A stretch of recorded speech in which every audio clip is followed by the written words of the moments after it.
lifestyle entrepreneur is somebody who has a product, who solve problems, and for solving the problems, the customer pay them for it. A lifestyle entrepreneur has a team in the ground, a small team. So even if they're sitting in a coffee shop and have a coffee, their work will be get done over there too. So in a business, there are 3 levels of task we have. The $10 task, which is basically admin thing. Then we have a $100 task, which is leading other people, managing the projects. And then we have a $10,000 task, which is building vision, building business model, building solution models, think about a different way of running the business. So entrepreneur need to do all those $10,000 things, and we need to be in a creative space. We need to do less so they can do deeper and do bigger thing. Today, what you would like to talk about? Talk about the next step of solopreneur, that is a lifestyle entrepreneur. So you said before that the solopreneur movement solved one problem and then created another five. What did you mean by that? It's just simply you jump from one frying pan to another frying pan. It's almost like that. So let me break it down for you. Imagine you are in a ship, you work in a company. So normally before everybody became a solopreneur, they all used to be an employee, used to work in a company as an executive or a leader or a manager. So just I want you to imagine that somebody's working on a ship, and in the ship, they are the one in charge of paddling the boat. They have been one of the hundreds boat paddler into the ship, and the person doesn't like it. Like somebody working in a company, so one of the employees working with everyone else to make the company floating forward, and somebody don't like it. So they jump out of the ship, and now they jump to another, holding another woods, and now they're the one paddling their boat alone with all their times, all their day, all their nights, sailing it through without even seeing where it is actually going.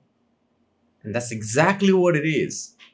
The journey of a solopreneur. Somebody paddling their boat along in the middle of this sea with a small piece of wood, and they are getting every moment they're feeling like it's gonna be completely going upside down, and they will be able to be in a situation they have all the risk to sink down into the ocean and completely lost themselves. So that's how it's the difference is about, because people typically jump out for a corporate jobs to solopreneurs or freelancers career because they don't like their boss. They want their freedoms.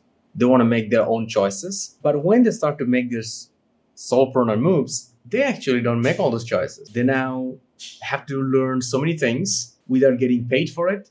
Because when somebody was working for a company, the company trained them and pay them. So this is always I talk about. It's one of the best part being an employee is about you get paid for learning. But as soon as you move to a solopreneur, that is gone. The health insurance is gone. The weekend is gone. The paid leave is gone. Now you do every possible thing to come to positions to find a customer, doing the marketing, doing the sales, doing the fulfillment. And now you're in exactly like in the middle of the ocean, paddling your boat alone and sailing it through without knowing where is the right direction is actually. And that's why I say solopreneur journey, it's so much in a place like you trying to get one thing, but you creating and losing another 5 to 10 other things, and put yourself in a much more position where you get yourself exposed to almost that you'll be burning out. A solo is like paddling alone in the ocean. So when did you first see the limits of solopreneurship? It's on my first business. So I'll tell you, my first business actually taught me that one, I should not play solo. And I know different people started their own businesses in different time. So I had my first business, and I didn't know that I was actually creating business because I was in high school. Not in high school, I was in grade 6. Mm-hmm. And this is how I get the idea. So my father is a doctor, and he normally changed his workspace in every 2 to 3 years. So I just arrived by the time to a new city. I have a new friends, I have a new house, and I have a new school. And I noticed one interesting thing. There's other sons and daughter of the doctors have an interesting hobby, which I don't have. Their hobby is about, they collect The postal stamp. I know many of you, if you are a Gen Z, you don't know what is a postal stamp is. Because back that time, we don't used to send actually emails.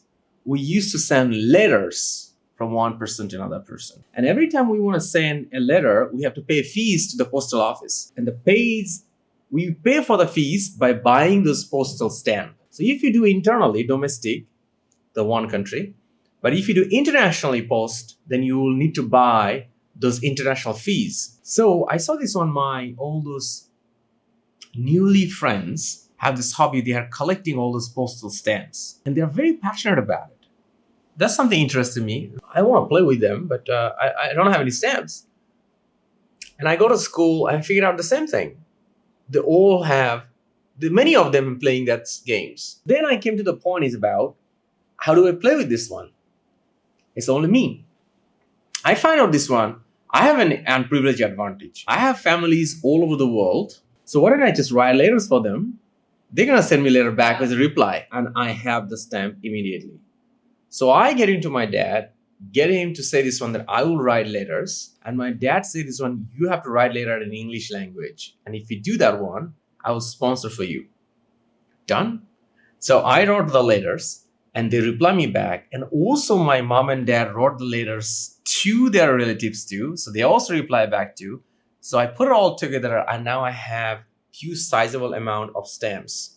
And then I start trading with these newly friends. And in 2 years, I had 56 countries stamps. But during this period of time, even it's become 56. And then one day, one brother come in and say this one, he want to buy all the stamps and he want to pay me money. And it's through that aspect, I basically sold my first business, which is the stamp business.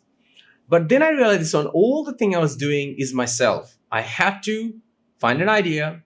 I have to talk to other people. I need to exchange the stamp. And it will be a lot significantly more fun if I have a group of people to work together in my favor.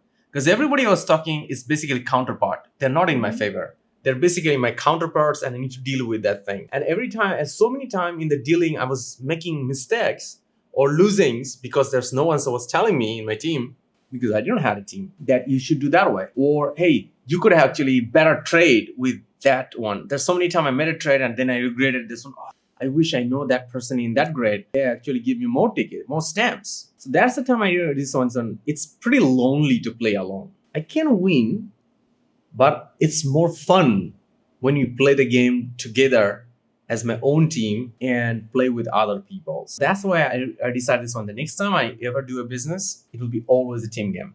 And here's the thing. When I start getting into corporate life after graduations, I realized one of the fundamental reason my bosses are getting paid much more than me because they know how to lead. And why it's so important skill set, why they are getting paid for leading other people.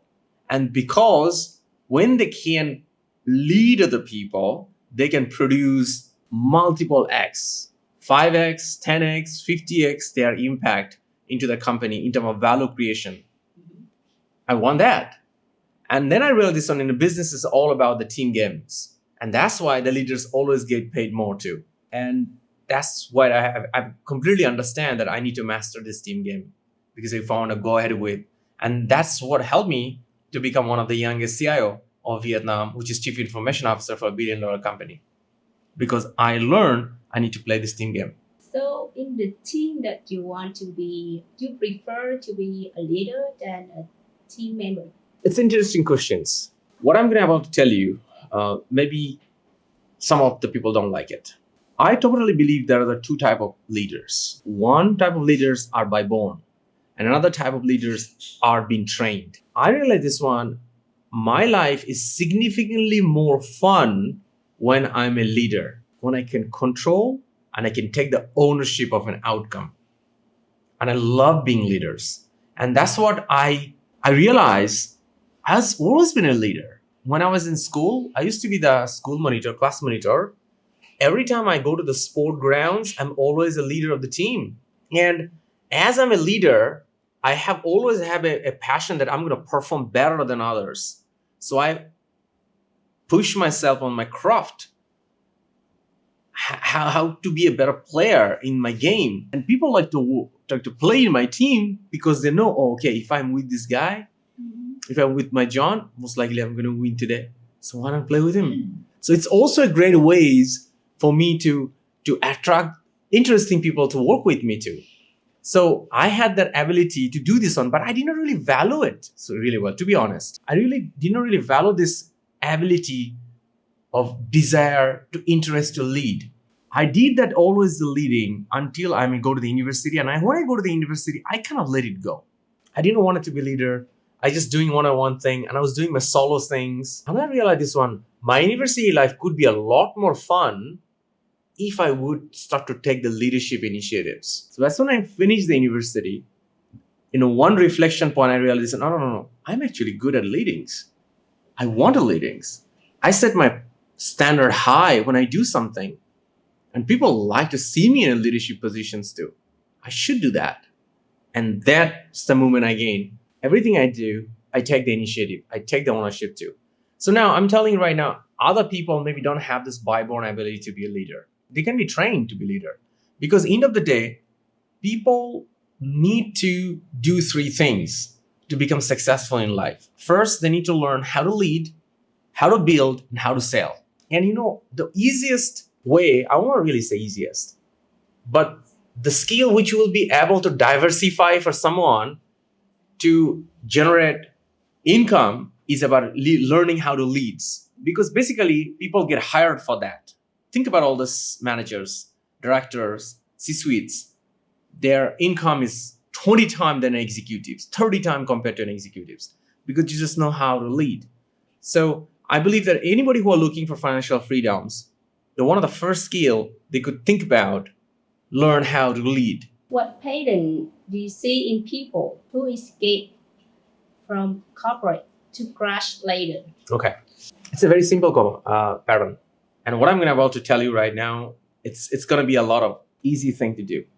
Most of the people, this is what they do. They do the whole thing absolutely wrong. And painfully, they keep doing the same thing, everyone. I'll tell you, the first they do this thing, they start with the wrong why. Means, I don't like my boss. I don't like to work in office. It's all the why is about themselves. I want to make $1 million. It's the wrong why. Because the $1 million should be a byproduct of what value they're going to create. But they're trying to think about byproduct rather than the main product, which is what value they can create. And then they instantly they do what? They think about, I'm going to sell a drink. I'm going to sell clothes online. Or I'm going to sell contents. I'm going to sell a course. And then they think about how they're going to do it. They think about they're gonna do it in a process which they have never done before. Because in corporate life, they've never been trained about these things. In corporate, you are a cog in a big machine. You just do one thing really, really well. And school system never trained anyone else about being entrepreneurship. School system always trained someone how to be a good employee. So now they have no clue what is about the how. And finally, they don't know anything about the who.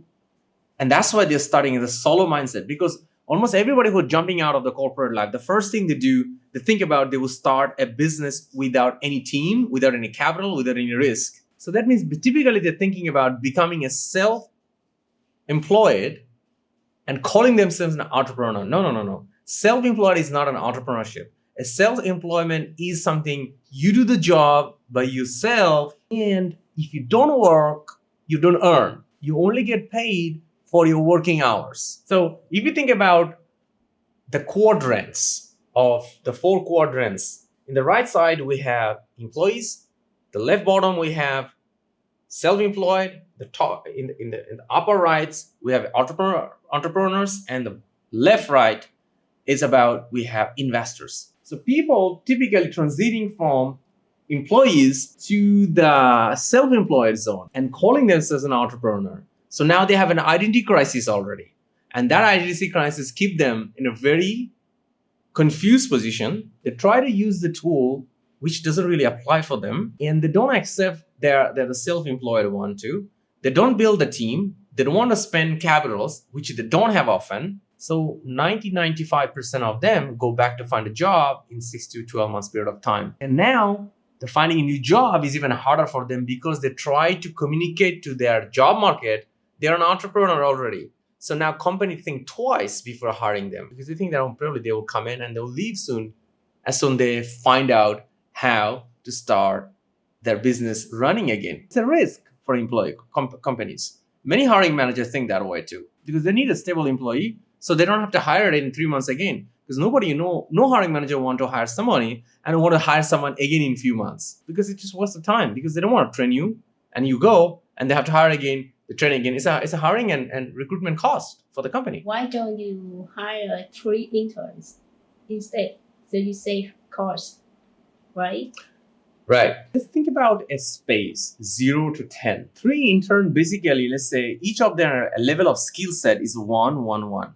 So 3 of them will add up as a 3. Let's say 3 of the intern is, let's take on marketing. 3 marketing intern. The ability, they don't have the skills to create an outcome. They can input a lot of things, but the output will be low effective. But now think about a senior manager. The level could be 7, the level could be 8 in terms of skills. So as you are in a company's HR, you're continuously looking for add-on the higher level of skill sets because the higher level of skill sets will get the job done faster, sooner, and also with less risk because there is a chance that things can be failed, right? But if there is a senior manager over there, they'll probably have a lot more other advantages. Let's say their previous experience, they already know how to do it. They can do it again. If there's something is different, they're smart enough to find another solution. They can talk to their mentors, get a solution out of it.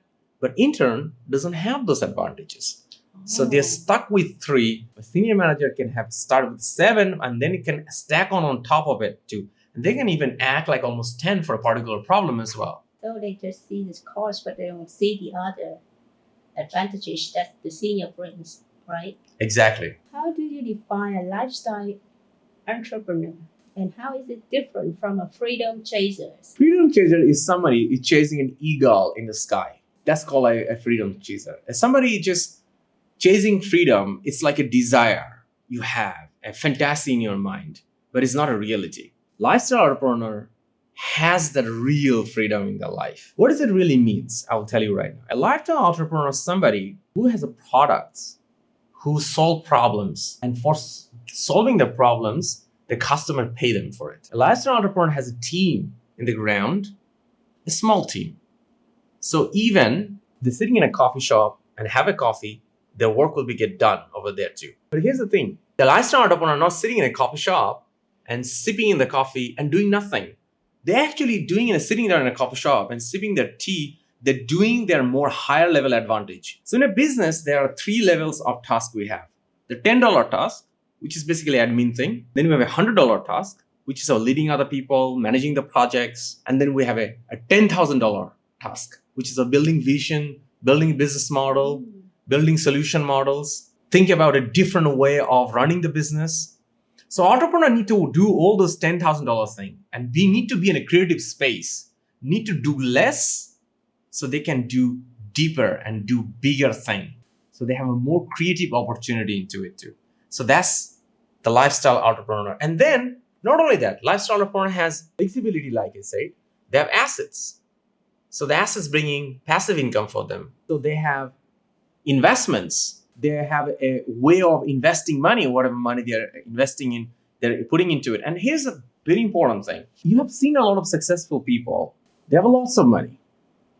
They're very wealthy financially, but they're very poor with another very important aspects like family. They're getting a divorce. Their marriage is falling apart. The kids are drug addict or not acting like a gentle person. They turn into weirdos. They're not successful in that aspect. So now all the financial successful, they made these failure almost offset and make them look like an unsuccessful people. You have seen like somebody, a very wealthy person, and their children's uncensored contents, videos come to the internet. So where is their honor stays after all the success coming. So what is this part-time entrepreneurship about? The part-time entrepreneurship is about you have one stream of income. So normally people does this kinds of thing. Normally you are an employee. So basically you work for a company and you have a paycheck coming every month as a salary form. Or if you're a freelancer, you typically has a service you're providing and you're receiving money from your customers. So it's basically one key fundamental stream of income, which is basically almost 100% or maybe 90% of income coming through. So that's basically pre-part-time entrepreneurship zone. So now what is part-time entrepreneurship about? Part-time entrepreneurship is about you do typically two things. One, you diversify your income. Before it was a one dominant factor, but now you adopt a lifestyle so which you will be able to produce additional stream of income. Here, I typically want to mention is about this lifestyle is not about doing more, but actually spending the right amount in the right thing and also spending the right amount of time as well too. So you have the time to produce and create additional stream of income, so which can be diversify income too. And through that aspect too, you start to build up a different area of your life. Like an example, you start to look for your right loving partners, relationships you build up as well too. And then you start to position that person to become your second brain because they are going to become the first team of your entrepreneurship journey. And you can start to create a positive domino out of it too. So this is what is a part-time entrepreneurship about. And if you start doing that thing and you start to identifying your strengths, you start to identifying your advantages too, and you start to think about what is the advantage you can put together into it. And this is the start of a part-time entrepreneurships. And ultimately, this part-time entrepreneurship will come to a positions where you're almost having income coming out for your part-time second new stream, which is almost equal to your living cost of your living. And that is basically the very first step. You have an opportunity. You start to have an option, the first option, to become a lifestyle entrepreneur. If you want, you can continue the part-time entrepreneurship, carrying on multiple streams of income. You could do that thing if you want to take this forward. If you want to take a less risk, I typically recommend somebody 6 to 1 year is a good time span being a part-time entrepreneurship after coming to this spot when their new stream is equal to their life costs already, living costs every monthly already. So they can mitigate the risk because maybe things change. Maybe they broke up in the relationship. Maybe they get a divorce too, and then they will be in trouble. So that time is a good time for them to build a safety net, and then they can go for a lifestyle entrepreneur where they basically stop their full-time jobs, or they can stop what their solopreneurship thing they're doing in and start to build their lifestyle entrepreneurship missions, running the teams and capitalize their better and higher level of advantage stack. Interesting. Huh? What does it take to build lifestyle entrepreneur intentionally, not accidentally? I'm going to tell you that most of the people do it accidentally, and they call it a beautiful word called Zuin or a destiny. This is a terrible way. I said this is one of the worst way to do. It gotta be very, very intentionally, because you cannot find your advantage by accidentally. And if you're doing this one, you'll have a very low understanding about yourself. We gotta look outside, and you also need to look inside too. And if people really focus about their spiritual world, normally they should be knowing already a lot about themselves. But just knowing only about yourself is not enough. You need to know outside as well too. So the goal is about, if you're really spending time in the spiritual world, you gotta know yourself very well. You gotta know your strength. You need to know about your weaknesses too. And then you gotta stack up those things with your second brain. Second brain means the person you are in love with, the first very important team player. Because I believe that life is a team game, and it's extremely fun and easier when you get into that team game into it too. So now, none of the thing you should be doing accidentally. If something happens to you accidentally, if it's a good thing, you're lucky. But it should be coming from intentionally. So like personally, everything I have done in my life, it's always come with a positive intention. This is the very important thing, the word, positive intention.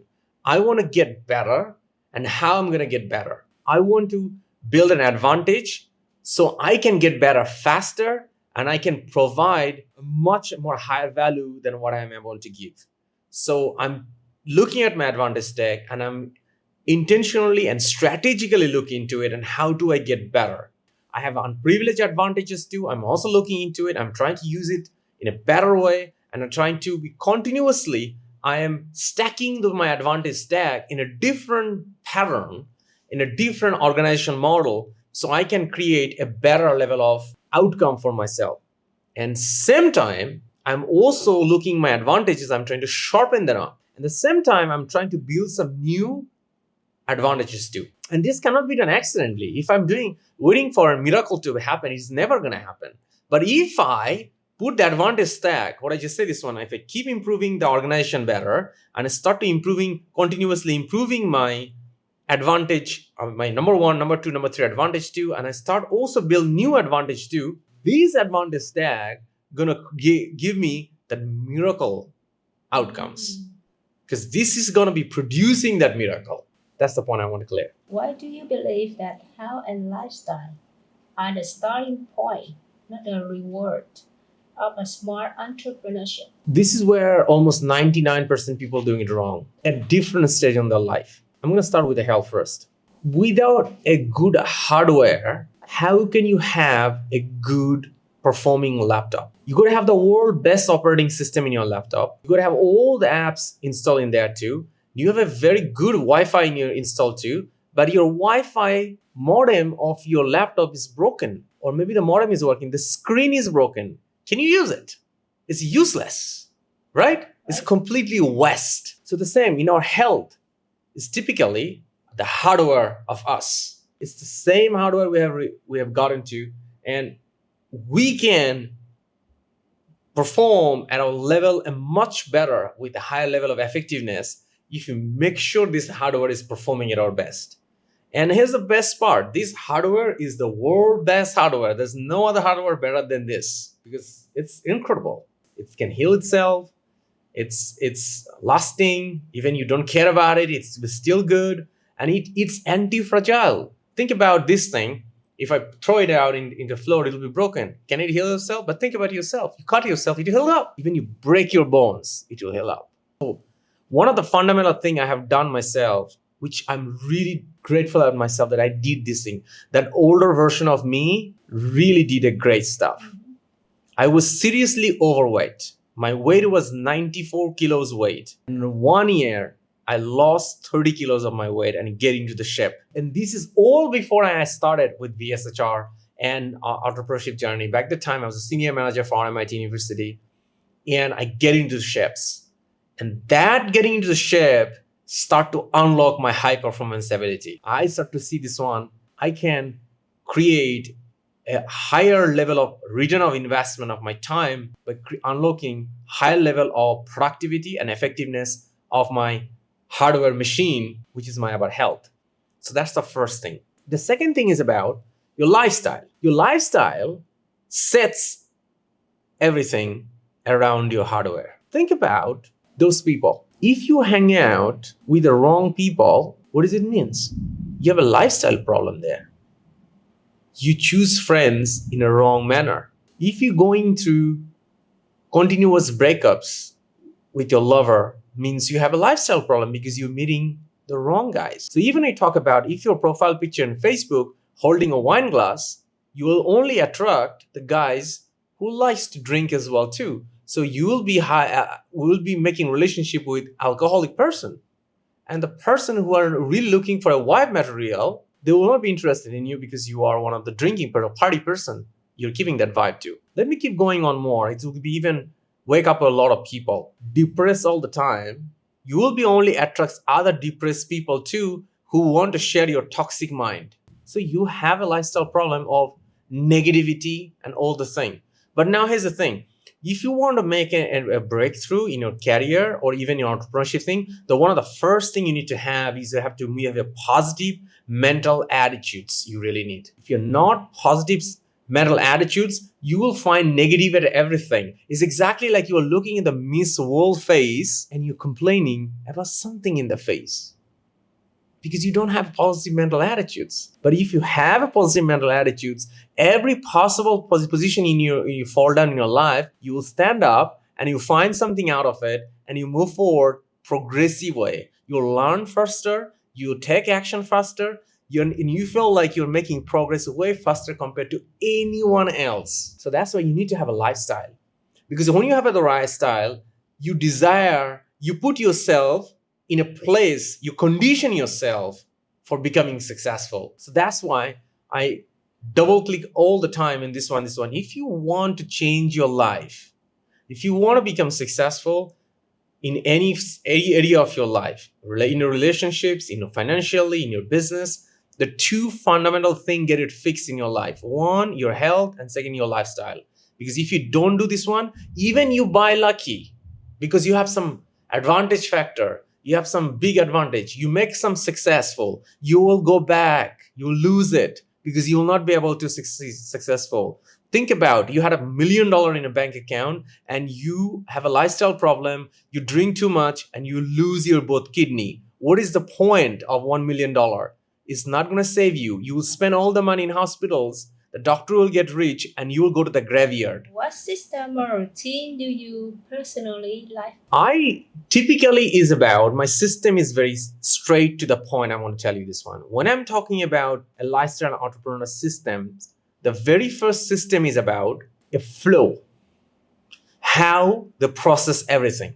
A lifestyle entrepreneur will always think about why first, why we want to do this thing. And then very next thing they do, who is going to help get it done? Who do I have? Who I need to have? Who is already there in my hand right now? And then they think about what is the right solution, because now lifestyle entrepreneur collectively work all the who's and build a what solution. And then after building the solution, the whole who work collectively to find how they're going to do the things. So this is the models is about how a lifestyle entrepreneur process everything. So now you may say this one, is it a notion? No, it's not the notion. Notion will come later. Is it about a tool? It's not about the tool. It's all about the mental models. This is how the lifestyle entrepreneur has a bunch of mental models who they continuously use. Like an example, when they maintain the relationships, a lifestyle entrepreneur, they have a bunch of relationships. Like an example, for men's, it's going to be very simple. One of them example, I'll give it to you. When you're giving feedback to your lover, you give feedbacks, but you give it in a loving way. For girls, when you're giving feedback to your men's, give it in a respectful way. Now all the feedbacks works and everybody's listening, and it doesn't reduce the quality of the relationship, but it's actually opposite. It improves their ability. They focus on the team game. And that's the second thing. The lifestyle entrepreneur focusing about every possible way, how they can use feedback, support, empathy, emotions to make their team stronger. And the team is the person they love with. And the other team member they have recruited. And they're constantly looking about improving the quality of the teamwork, dynamics of the teamwork, how they can ensure one thing through the teamwork is about flawless execution. And the last thing they really focus about, every possible thing they look into it, thinking about what do I learn about it? They watch a movie, they think about what do I learn about it? They go and have a coffee, sit down, thinking in a coffee shop, they think about what do I learn from that movements? They go around, go to a fair, they think about, okay, what do we learn from it? Can we host something in event like that? So this is the thing. They're continuously learning for everything they're doing about. And think about how this learning is going to improve their ability to provide more values to their target customers, present and also in the future. Oh, so they learn for improve, not learn for fun. Exactly. And one more thing I really want to talk about, lifestyle entrepreneur really focus on this thing. It's about lifestyle entrepreneur hate learning from their own mistakes. Lifestyle entrepreneur always want to learn from their success. Because when you learn from your success, it's really fun. You celebrate and you learn from the thing. Now they're thinking about how do I make it more bigger success? And the thing really changed my mind on this one when I heard about Peter Thiel. He's a co-founding partner of Elon Musk of PayPal. And he was also one of the early investor of Facebook as well too. He said all the time, he's also the writer of the book 0 to 1. He said, every failure is just a misery. You cannot learn anything from it because every failure is so bitter that you don't want to learn from it. You just want to forget about it, right? So trying to learn from your own failure is a terrible thing for a lifestyle entrepreneur. They do one thing. They always want to make successful and learn from the success, and it's fun, it's exciting, and they want to make it bigger. And here's the thing they do. There's a hack about it. Lifestyle entrepreneur want to learn from other people's mistakes. I don't want to make my mistakes. I want to learn from other people's mistakes. There's a lot of people around me. They're making tons of mistakes, and I can learn from them. Why do I need to make it? If I want to make this one, it's going to be a bitter experience for me to learn and from it. And I don't want to remember my failure thing, because every time I remember my failure, it's make me fearful and not make me uncomfortable. And it's something I want to get over from it, right? So failure is a pillar of success. It is such a big, wrong message. We have been educated for a long period of time. We got to focus about keep learning from our success. So we need to make success too. Okay, about your mentor. How's your mental lifestyle affect yours? It's a lot of impact, but I'm quite careful about this thing. I'm always looking to get impacted where I have the most amount of return of investor of making those impact in my life. So I'll tell you, one of my mentor, he sold a business of $800 million US. He's a billionaire. So right now, the thing he really impacted on me is one thing, is about health. And I find this one that every other successful, ultra successful people, their number one priority is one thing, is their own health. And then my mentor will talk about, he always focuses on one line, don't die. And he truly believed this one, he's going to be one of the first person going to live for many years. And since that one, after I listening through it, I completely transformed my lifestyle about health and other thing. I truly believe this one, I can easily make it to 150. Because it's the amount of study I have gone through, the amount of all those different advantages about the health I can create, I can see myself through living 150 years with present existing science knowledge. But I know in next 20, 30 years period of time, the other advantages in medical science will also get unlocked too. And with this one, I can even expand it more. My mentor believed that one, he gonna live forever right now. I believe 150 is very possible. Can go to 200 too. This is a massive impact of my belief system and my lifestyle. But I also have some mentors who truly deeply believe in the morning routines. I'm not really care about a lot of morning routines. My morning routines is not about doing a lot of energy activities. Like I have mentors talked about a cold plunge, morning sun exposure, walking into the gardens too. I don't do so much. I don't go for a walk in the morning. My morning routine is about how do I turn on all the advantages, because I have a set of advantages who always run by itself. But I also have a set of advantages which I need to turn it on. So I turn them on through my morning routines too. I also have a few mentors who go to bed at 8 o'clock and they don't even meet their lovers after 8 p.m. I think that's kind of over exaggerations as well too. I also have mentors who never eat anything outside. They're completely vegetarians and they only produce their own food. I don't eat that way. I think that I gotta be a little more social about it too. I need to meet people and it's very uncomfortable for all the people sitting with me. They're all eating and I'm not eating. Sometimes I have to let it go for a little bit for getting a better connection too. So that's the way I balance myself too.